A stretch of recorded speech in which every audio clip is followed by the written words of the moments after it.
আমাকে local ambulance সদর হাসপাতালের যে অ্যাম্বুলেন্সটা এটা আমরা একটা হেলিকপ্টার নেন উপরে যদি এখন সিলিং ফ্যান লাগাই দিই মোটু পাতলুর না হলে আবে উলার জুস এইটা মনে করো বানাইয়া খাও তোমার মনে করো জ্ঞানের বা মোল্লা সল খেতে পারো আমি শুনছি মোল্লা সলটা অনেক উপাদান থাকে এটা নাকি জ্ঞান ওই যে অ্যাম্বুলেন্স আছে না অ্যাম্বুলেন্সে কি হেলিকপ্টারের না কোনো পাখা পাখা মনে করো সেটমেট করা যায় তুমি কি মনে করো না স্যার কাটিয়ে দিতে মানুষ হেলিকপ্টার অ্যাম্বুলেন্স ব্যবহার করা যায় আমাকে লোকাল অ্যাম্বুলেন্স সদর হাসপাতালের যে অ্যাম্বুলেন্সটা এটা আমরা একটা হেলিকপ্টার নেন উপরে যদি এখন সিলিং ফ্যান লাগাই দিই মোটু পাতলুর মতন মোটু পাতলুর না হলে কি আবে ওই মুরগি উড়িয়া না এটা কেন হবে না আমরা মোটু পাতলু কার্টুনে দেখছি এটা আওয়া সম্ভব তুমি কেউ আবে না ওই কিছু ডাক্তার ঝাটকা বলছে যে এটা আবে আর তুমি কি ডাক্তার ঝাটকার চেয়ে বেশি জ্ঞানী না আমি কোনোভাবেই ডাক্তার জাটকার চেয়ে বেশি জানি না হ্যাঁ আমি বুঝছি যে তুমি জানো না তোমার মাথায় এমন বোধ বুদ্ধি কম ঠিক আছে এখন তুমি বলো তাইলে সদর হাসপাতালের অ্যাম্বুলেন্সে আমরা সিলিং ফ্যান লাগাইয়া মোটু পাতলুর না ডাক্তার ঝাটকার পরামর্শে কীভাবে উড়িয়ে আইতে পারি মানে আনতে পারি আর কি আমি দুঃখিত কিন্তু বাস্তবে এটা করা সম্ভব না কিন্তু ভাই তুমি তো একটা শুষলু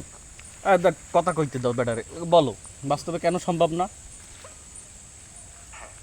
আসলে এটা নিরাপত্তার জন্যই সম্ভব নয় কারণ হেলিকপ্টার বা ভারী কোনো যন্ত্রের জন্য বিশেষ অবকাঠামো দরকার আর তা ডাক্তার ঝাটকা কি এত বছর আমাকে কার্টুনে ভুল দেখাইছে উড়গি আয় কি কেমনে আয় মোটু পাতলু দেখছো উড়গে যায় এবার মনে করো একজনের ঠ্যাং ধরে একজনে ঝোলে এভাবে আওয়াজ হয় না উড়গি মুরগি হাত বড় হয়ে যায় ভাই পাতলুর আর দেখছো তো বড় হয়ে যায় কেমনি কি হয় একটু ব্যাখ্যা দাও